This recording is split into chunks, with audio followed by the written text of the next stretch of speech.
сопақша ми ол медула облонгата деп аталады. Ол жұлынның ми сабауына тікелей жалғасы. Және де ол ром тәрізді мидың бір бөлігі болып табылады. Және де егер есемде болатын болса, біз осы үш ми көпіршігінің стадиясы бар. Яғни ең алдымен бізде 25-ші күні үш көпіршік стадиясы болады. Ол проэнцефалин, мезенцефалин және де ромбоэнцефалин. Ол ары қарай жаңағы 28-ші күні арасында 3 күн. Ол жаңағы 5 көпіршікке айналады. Осы ішінде ол миеленцефалин. Және де осы жерде тағы айтып кететін, бізде 4-ші қарынша бар. Яғни ол артқы ми көпіршігінің қуысының қалдығы болып табылады. Яғни жаңағы ром тәрізді шұңқырға тікелей қатысты бұл. Енді сопақша мидың өзінің құрылысына келетін болсақ, біз мынандай контурды сызсақ болады, примерно сәйкесінше. Енді осы негізгі мынау бізде берілген сызба, осы барлық әдебиеттерде Сапин, жаңағы адам денесі анатомиясы Рақышевтың 3-ші томында берілген осы барлық бір сурет, осы сопақша мидың құрылысы.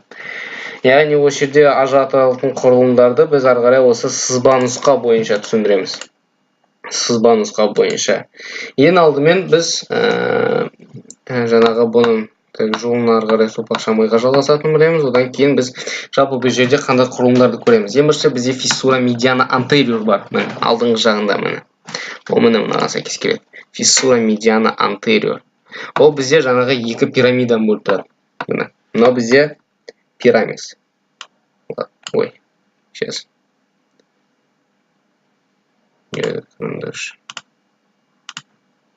Вот, мынау бізде пирамис. Вот тоже. Мынау бізде оң жақ болса, мынау бізде сол жақ. Енді мына жерде ажыратылайық. Мынау бізде дорзалды бөлігі болса, дорзальный. Мынау бізде вентральный, алдыңғы, вентралды. Яғни соған сәйкесінше мынау бізде декстралған бөлік, ал мынау бізде синистр. Енді бұл бізде мына жерде саналау болады фиссура медиана антериор, ал бұл бізде пирамидалар бөліп тұрады. Және де осы екі шетінде міне, мынау бізде олива. Олива.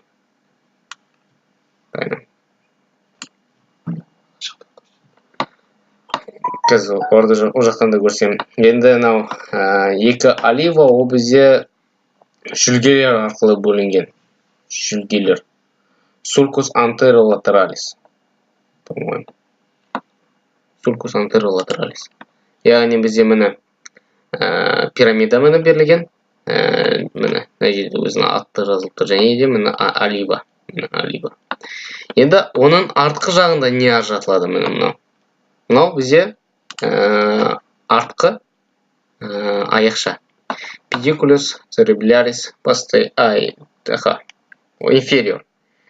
Pedunculus cerebralis емес, сәл мына жерге жазайық.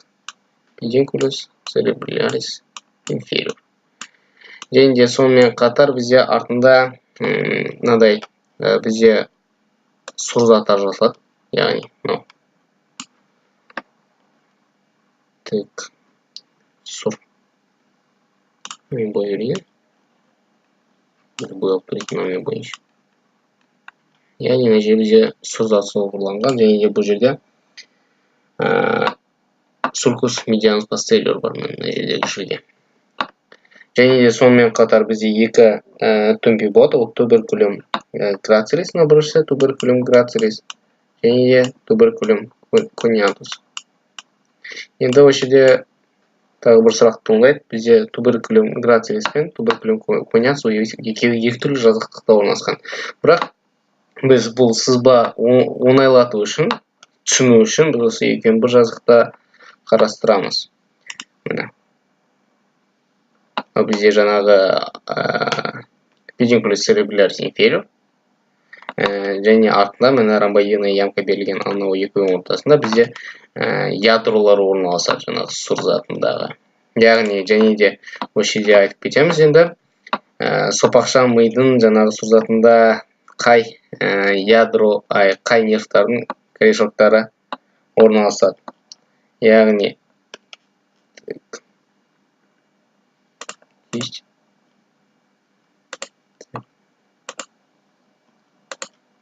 Яғни бұл жерде бізде 9-шы және де 12-ші жұп нервтер шығады. Міне 9, 10, 11, 12. Енді осы жерден тағы бір сұрақ туындайды.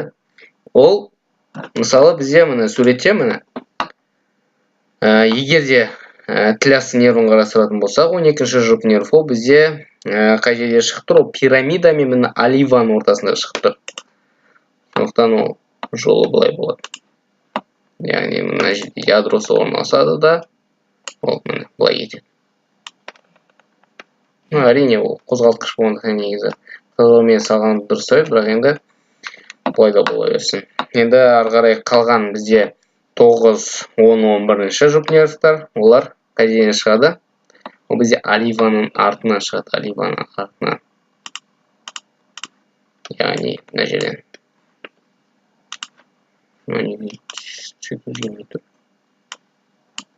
Яғни мына жерден оливаның артынан, яғни. Так, бұл барлығы түсінікті болса, мынау сызықтарды біз алып тастай салайық. Бізге қазір мешать етпеу үшін. Енді біз және де оны екі бөлек, яғни декстр және синистр жаққа ажыратып едік қой. Яғни осылай.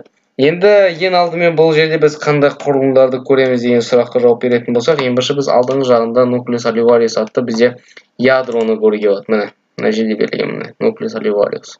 Міне, ядро оливы. Олива ядросы. Так.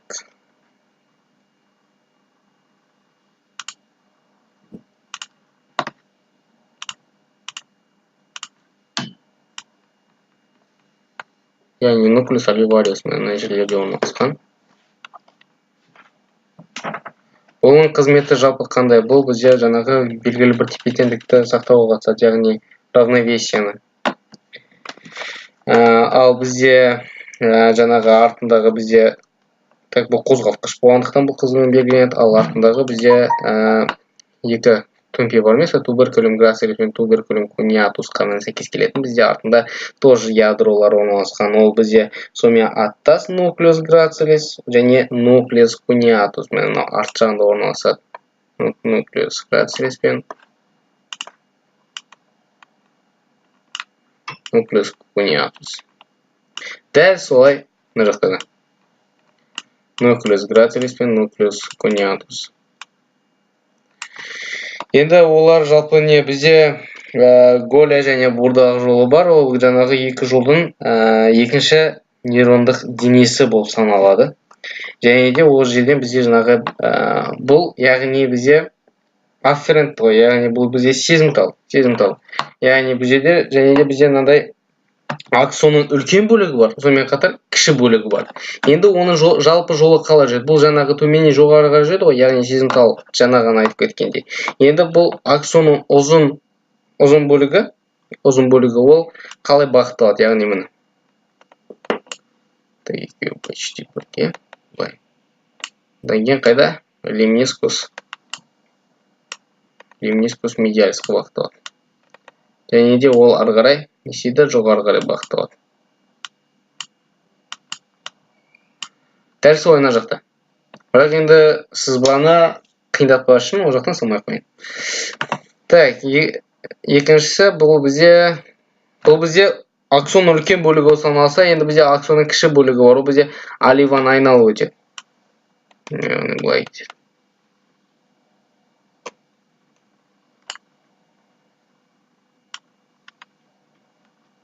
Аксонды айналып өтеді. Так, міне осы. Жалпы бұл бізде аксонның кіші бөлігі осы. Және бұл фибра аркуата экстерна. Фибра аркуата экстерна. Бізде lemniscus medialis. Дәл солай мына жақта да. Енді бізде pedunculus cerebralis inferiorда не ажыратады. Pedunculus cerebralis inferiorда бізде екі жол, негізінен екі жол бар. Ол бізде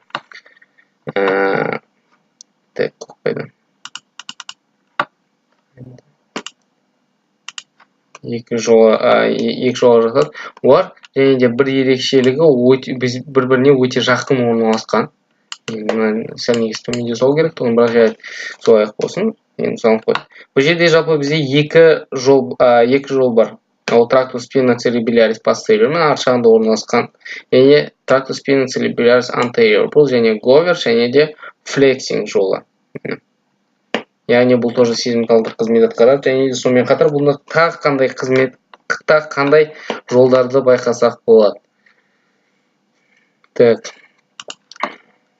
Мына жерде бізде tractus rubrospinalis атты. Tractus rubrospinalis. Яғни бұл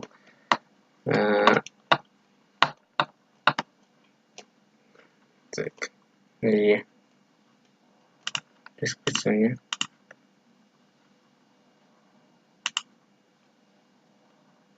Ежетен жазбай қойын түсінікті ғой. Так.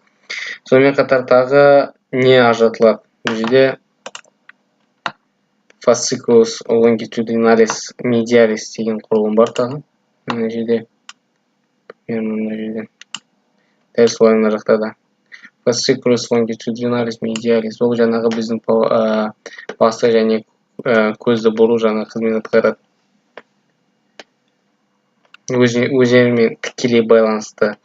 Және де бізде алдыға қарай. Так. Алдыға қарай бізде tractus corticospinalis атты. Егер де жолында естерінде болса, бізде жолында жолдар бар.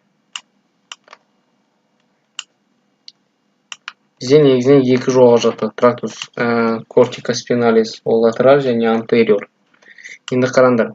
Бізде нәтижелі жалғыз жол, ал алдыңғы жағында біз олардың қиылысын байқасақ болады. Алдыңғы жағына барады да, ол decussatio pyramidum атты нәтижеде қиылыс түседі.